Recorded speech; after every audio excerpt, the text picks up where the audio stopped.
Okay, we are recording. Hi, everyone. Thanks so much for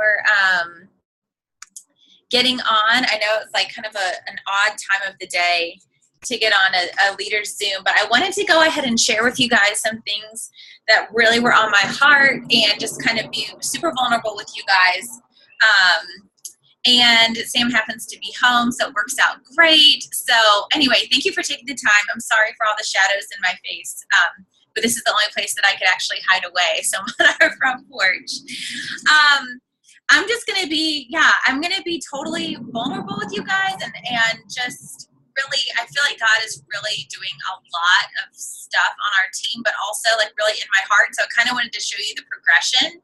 And then I really have like decided to do a couple things differently from here on out. And I would love I wanted to show you where that's going to come from so that hopefully you jump on board. And I didn't want to just be like, okay, now we're going to start doing this without giving you the background. So something that Lindsay told me a couple weeks ago, and I've really taken it to heart. And I have done this in my business. And then, it's embarrassing to say that I totally slacked, but I've been praying over each one of you, like writing your name down on a piece of paper, putting my hand over it and praying. And this is like for our whole team, everybody who's actively building their business. And something that God keeps like coming up like in my heart is just, like when he gives you a word and there's like an accompanying like emotion or feeling with it.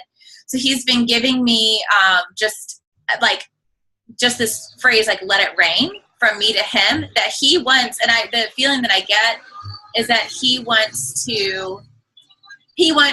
to ask him to bless us. Like, ask me to do something cool, ask me to make something happen, as opposed to me sitting there like, I don't know, like he's been giving me the confidence, like, Lauren, this is a time of receiving, and I need you to ask me for it, And so I've just kind of been like, just praying that. And as I've like held my hand over your names, and just kind of really trusting and getting that feeling of excitement that actually is happening and that it's just going to keep happening, and the word like floodgates, like all these things. And this has been in the past like couple of days.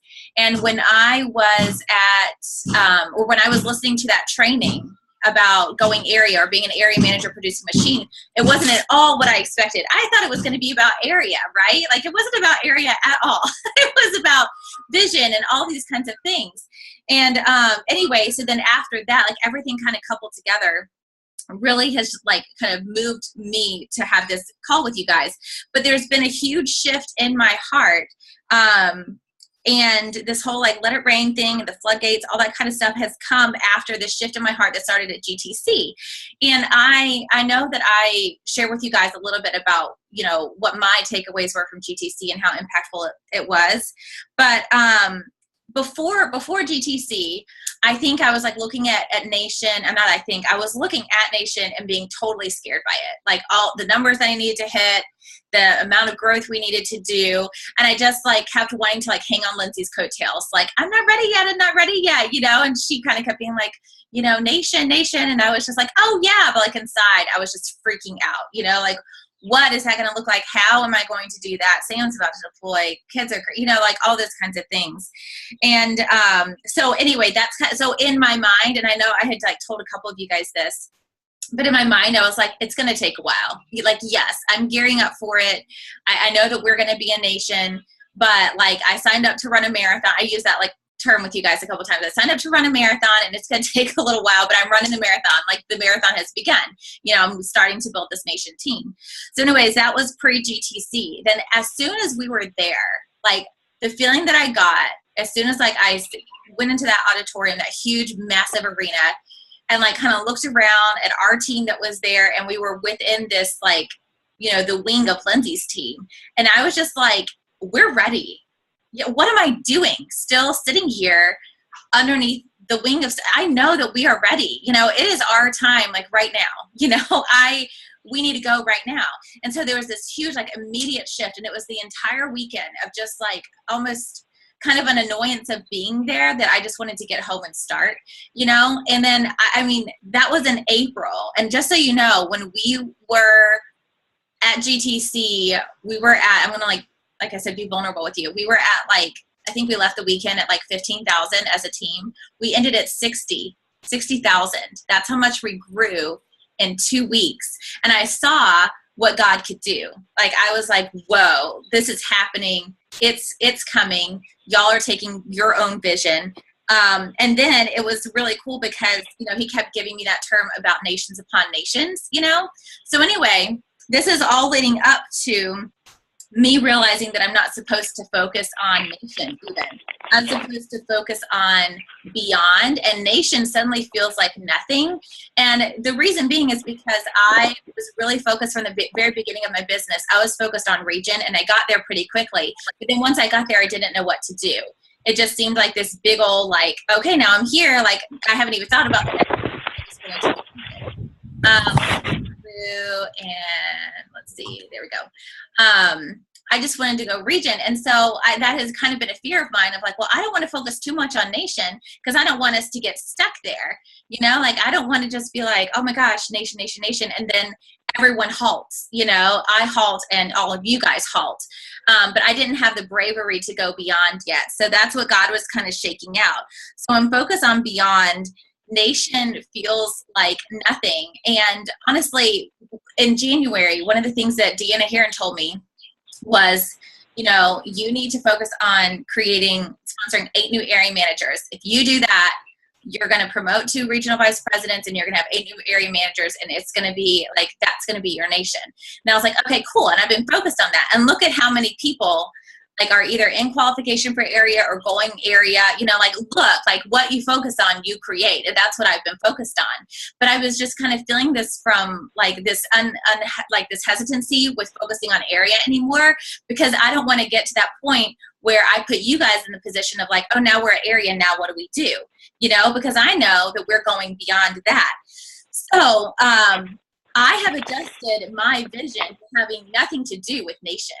It has nothing to do with nation. It has to do with empowering you guys to see yourselves as being executive national vice presidents. And when you do that, the next step is going to feel like nothing. All the fear is going to dissipate. If you've been looking at any numbers being like, how is that going to come together? Who's going to join my team?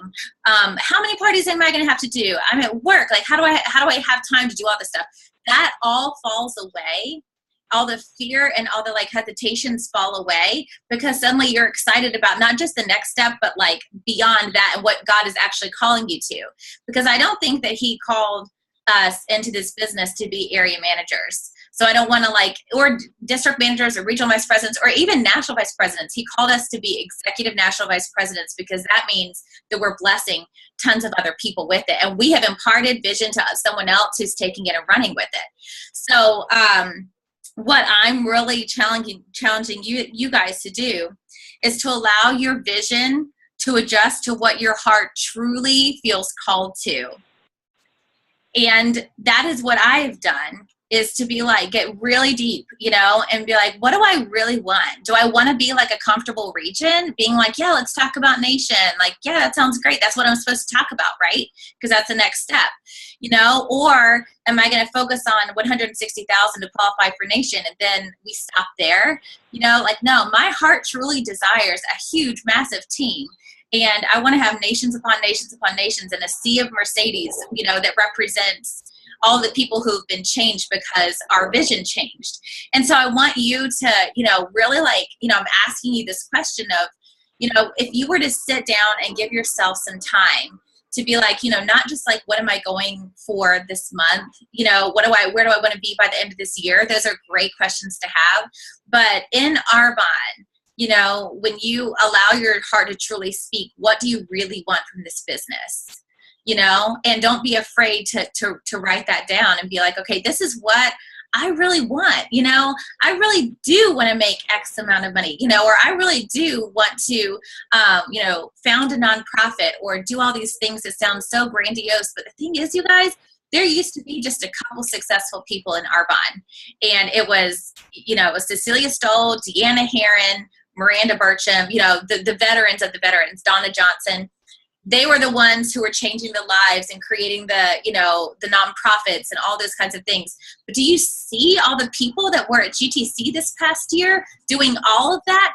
All of that is within all of our reaches. It doesn't have to, you don't have to be a famous Arbonne person. You know, all these people are kind of being like, well, if she can do it, I can too. And now there's tons of executive national vice presidents who are out there changing the world because they listened to what they truly wanted, and they didn't look at what other people had being like, well, that must be nice, she's so good at it, I have a lot of growth to do. They were like, I'm going for it, and this is what I'm called to do as well. When you do that, like I said, the fear falls away, the numbers don't intimidate, and the people come, the team comes. And I know, you know, when we were listening to that training, I don't know if this stuck out to you, but she said, something that she said was, a short vision, you know, or a small vision, that doesn't serve anybody. Nobody, not yourself, and definitely not your team. But what keeps us in a small vision is the doubt that that a bigger vision would actually come to fruition. Sometimes we don't mind dreaming, you know, but we put that dream 10 or 15 years away because we don't think that it could happen anytime soon, because it's scary to think of that actually happening. But what I'm saying is that I'm not doing that anymore, and I'm going to be honest with what I feel that God has called me to do, you know, and what I feel like he's just kind of like, I am waiting to bless you guys. You know, why are you sitting here asking me all these questions? You know, why are you sitting here being like, but who, but when, but how? You know, I want to bless you. Please open your heart to receive what I have for you. And so that is what I want you guys to see yourselves. I know that it starts with seeing yourself differently. I want you to see yourselves as who you truly are, which is an ENVP that God's going to use for his glory. And I truly believe that each and every one of you is called by God to follow him and to build a huge nation, to do whatever he wants you to do with it. And sometimes we don't know why he's calling us to do things. You know, we may be fine financially, or we may be fine doing this or whatever. But I think we have to, if you want something bigger, you have to trust that there's a reason why you want it. So what I would love for each of you to do, and I know like some of us already did this, but I've kind of like prayed on it a little bit more and expanded it. But to start, I would love for you to get out a piece of paper and write at the top of it, I am an executive national vice president because, and then I want you to list 10 reasons, 10 qualities that you have that makes you an executive national vice president. You know, I'm an executive national vice president because God has called me, you know, whatever. I'm an executive national vice president because all these kinds of things. And it's not, I'm an ENVP because I have a great team. I'm an ENVP because my mom always buys tons of stuff. You know, like I want you to see in yourself the qualities that you have that makes you an executive national vice president right now without the title yet. And then below that, I want you to write, after you've written all those 10 things out, I want you to write, I will believe God because, and write 10 reasons why you're going to believe that God is going to fulfill the desires of your heart. And I think that is a big gap that a lot of us have in this business, is that we don't believe that he wants it. We think that we want to be ENVPs or areas or regions or whatever. We think that we want what we want because of us and because we're being selfish. And what I'm saying is I battled through that. I wrestled through that. You know, sometimes you feel selfish for saying, I want more. But what I've been realizing through God saying, like, please ask me. I want to give you more. Please ask me. Is that he put that there. And it's not for me to say, well, that doesn't belong here, or that's not holy, or that's not good, you know, or my intentions aren't pure. You know, he put that there and he wants me to respond to it. And I think, you know, we have to believe him because, and then maybe write down, you know, experiences that you've had in your life. Like, I will believe God because he did this in the past, you know, because God changed so-and-so's heart and I'd been praying for them, you know, or because when I, you know, fell flat on my face, you know, when I went through this awful year, God pulled me up and out of it. I had nothing to do with it. So go and recall all the times that God's been faithful to you and times that you know it had nothing to do with you, or it can even be qualities about him. You know, I believe God because he's faithful. I believe God because he's good. I believe God because he's a father who wants to give to his children. And I really want this to be a testament to the truth of, first of all, that he has given you qualities and you are recognizing that truth within yourself. And that's really hard for us to do, I think, because a lot of people don't tell us that, you don't really grow up being, not everyone grows up hearing all these beautiful things about themselves because people want to protect their kids from pride. But, so for me, that is totally out of my comfort zone and like kind of makes my skin crawl sometimes to be like, I'm going to write down all these things about me. But the thing is that when we are created in God's image, we're just acknowledging him. We're not acknowledging ourselves. So when you write down all these qualities that make you an EMVP, you're writing down all these beautiful qualities that God has given you that you can stand out in confidence. And then, the other part of it is I'm going to believe God because, and you make it about him and what he's already done and what he's going to do through you. And I really believe that when we write this down, that first of all, God is going to speak to each and every one of you, and you're going to recognize some things that he's been wanting to say all along, and because sometimes when we're like physically writing it out, and I encourage you to do it on paper, like not typing it out, like get your journal, or get just a piece of paper that you fold up and put in your purse when you're done, but write it out. There's some sort of crazy, awesome thing that happens when we're actually physically writing these things out. And I think that God is really going to reveal some things about you and about his desire for you, and maybe even about himself through this process. And then I really want you to see that we are maybe areas the next step for you, and that's great. That is a next step, but it's only a step, and that we are called to go above and beyond that. And I think, when you're thinking of the overall picture and saying yes to the overall picture, the next step just becomes a step, and it doesn't become this big, huge leap and this big, oh my gosh, all these things have to fall into place. It's just a step that you do, and it just simplifies it a ton. So now I'm going to totally this is another thing that real quick that she said that I really liked was she said, nation is as far away as you tell yourself it is. So when I was sitting there this past year being like, it's going to take us a while, you guys, yeah, we're going to be a nation, but it's going to take a little while. I'm running the marathon, here I go. Well, yeah, it was taking a while, but as soon as it was no, it's actually not that far away. We're ready now. We're going now. Our numbers grew by, what was that? 50,000 in 2 weeks. 45,000 in 2 weeks. That's insane. We have not done that before, and so when you're looking at it being far off in the distance, first I have to go area, then I have to go region, and then I'll be nation. Don't think about it like that. It's as far away or as close as you tell itself it is. And so anyway, when you're tapped into what you truly want, I do believe that you're going to realize that is what you truly want, or else you wouldn't be here. You wouldn't be listening to this because you may not have known what I was going to talk about, but God did. And he had you tune in, or he's having you watch the recording or listen to the recording or whatever it is. So he's up to more than maybe you or I even realized. So then I wanted to quickly just kind of go over some practicals. Like I told you, I want to do things differently, in light of what I feel like, the shift change in me. That also changes some practicals in me. And the way that I want to run my business and the way that I want to coach you guys as leaders. And I see each and every one of you as a huge leader of your own team. And I want to give you the tools that are going to create growth fast, really, really fast. So what I want to do, something that she talked about was, as well as teaching people about getting their parties, we need to teach people to sponsor right out of the gate. And I will say, I think that we've been doing this. I really do. I think that people are duplicating and that you guys have a lot of depth as well as width, but let's keep honing in on that, and keep being okay, so, as soon as someone starts, yeah, let's get your parties. These are going to be your launch parties, but let's also start building your team, because when they do that, and this is kind of what she was talking about, when that actually happens, they're going to get their parties. They're going to have 2 other people. They're going to tell them the exact same thing that you tell them. And suddenly 10,000 disappears quickly, because they've got activity and immediately other people have activity. So that is how we get people to first step area in their first month.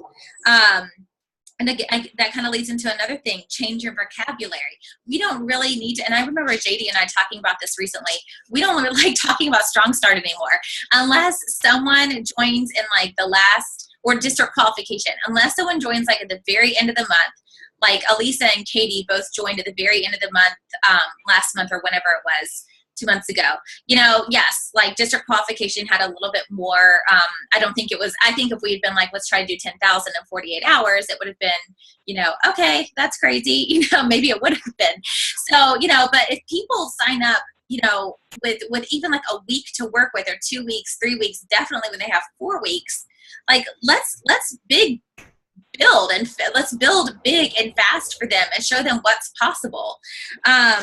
What another thing that she said was, what message are you sending? When we say, okay, you know, welcome to Arbonne, you know, we've got 2 weeks, let's get you to 1,500 or even 2,500. We're sending the message that you can do a lot with a lot of time. You can do a little with a little time. But we know that that's not true. You can do a lot with a little bit of time, especially if you're smart about it. So when we're sponsoring people, and when we first start them, let's really start and sponsor strong. Because the quicker that people go district area, the quicker they're going to get that $1,000 to $4,000 a month paycheck, and you're going to create lifers immediately.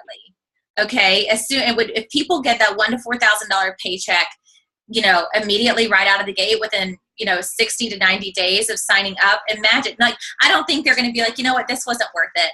This is not good. Arbonne doesn't work. I don't like Arbonne. You know, they're going to be like, oh my gosh, you're serious about this. Like, this is real money. I can really do this. So what that's going to do is it's going to create a strong base for you, you know, and they're going to impart that to other people pretty quickly. So we're going to create areas and regions really fast. Something that I was thinking about, you know, something that has held me back from doing that in the past, and I know Renee and I were kind of talking about this a little bit too, is that sometimes the reason that we don't do that and we don't tell people like, hey, here's everything that you can do, here's how fast you can go, is that we don't want to scare people away. You know, we're like, oh my gosh, well, if we do that, you know, what if they say no? Or what if they say yes and they try and they give it their all and they fall short, you know, all that kind of stuff. So I want to like address that really quick, because she addressed that in the call, and she said they're intimidated because they don't have perspective. They are not the leaders in Arbonne. You're the leader, you know? And so when we come in and we say, you know, like, here's, and I mean, I'm totally guilty of doing this, you know, like, hey, what do you want? You know, like, hey, what do you, and I think that's a good question to ask, but like, basically sometimes they can interpret that as, what do I think I can do? And they don't know Arbonne. They don't know what we know. They don't know that you can do a lot in a little bit of time. So we need to say, like, listen, here's what we do. You know, we teach people to go to district manager or to first step area as soon as they start. You know, and this is how it breaks down. You know, this is how we do it. Because that's another thing that she said. Give them the tools to make them confident. You know, when they see it all broken down and when they have the tools to get there, a lot of them will go. And here's the thing, worst case scenario, they don't make area or they don't make district, but they get at least halfway to district, you know, or maybe they don't have 2 people sign up, but they have 1, you know, and so they're much farther along than if we're like, hey, let's just talk about district manager. Hey, let's just talk about going halfway to district. You know, we don't need to base it off of what they think they can do. We need to base it off of what's the best thing that we can tell them about this business. How can we best help them and serve them by expanding their vision from day one? So that's what I really want us to start doing, is to raise the bar, to not let our fear be the bar, and to really empower people to really grab a hold of all that this business can be and not wait around. Like, I think sometimes, you know, I have waited for leaders to develop, and I've been like, well, as soon as she catches the vision, you know, she's going to go and it's going to be great. There's nothing I can do about it, but maybe there is something I can do about it. I can start stronger, you know, and I can, you know, at least tell them what's possible right from the get-go. And if they need to sit in that and kind of like marinate a little bit, that's totally fine. Then we just, like she said, then you just kind of keep sponsoring and you keep finding the people who will go with you. But I want us to really start from the beginning, coaching district first step area, telling them exactly what to do, which exactly what to do is book 6 to 8 presentations and sponsor 2 or 3 people. Tell them exactly how to do that. You guys have all worked on that. You know how to sponsor, you know how to book parties. Walk with them hand in hand and I'm sorry, I have like sun in my eyes. You probably like can't even see me. But walk with them hand in hand, tell them exactly what to do, show them what to do. And then here's the key, you guys, do it too. You do it too. Please, please, please. The last thing we need to be doing is telling other people to do this and not doing it ourselves. And hopefully you guys have seen, I have really stepped up the focus on sponsoring since, I would say like December, January. And I've really been working on it myself. And a lot of girls on this call right now, they've come into this business sponsored by me in the time of January to now. And that has changed my business, and it's changed my love for the business because I'm seeing all these people that when I say yes and when I go with it, God is bringing them all. So I really want to like challenge you, make sure that you are doing what we're coaching them to do. We're not cheerleaders. We're leaders, So it's like, let's be the leaders and let's show them exactly what they need to do by doing it ourselves. If you feel like I have no idea how to do that, I want you to go back to the reasons why we believe God, the reasons why. I mean, if he needs to make a couple extra days in the week, that's fine. He can do that. Most of the time he just gives us a different vision and he shows us where the gaps are and where the gaps have been and the ways that we can change what we've been doing. So, and if you really like kind of want to hash this out a little bit more and be like, Lauren, this is what I liked. This is what, this is what the fear that I'm battling, like I will hash it out with you and I will help you get there. But I think a lot of you are going to be like, yeah, absolutely. Here I go. Here's my qualities. If you want to share them with me, I would love to see. And I'm going to share mine with you. I'm going to post them on our Facebook thread and be like, here's what I'm standing behind. Here's what God has revealed to me about myself and about him. And here's where we're going, and it has nothing to do with nations is going to be along the way. But I do think that we will be a nation of our own really, really, really soon because God's asking me to ask him for it. So anyway, this was 25 minutes long, way longer than I wanted it to be. But I'm going to go ahead and stop the recording. But seriously, thank you for being on. I hope that, I trust that God put that on my heart for some reason. It was great for me to just process through with you. But I hope and pray that you guys have gotten something from it and that, you are on board with upping the vision and going with what you truly want, truly desire, and are truly called to. So thank you so much for being on. And I cannot wait to hear from you guys.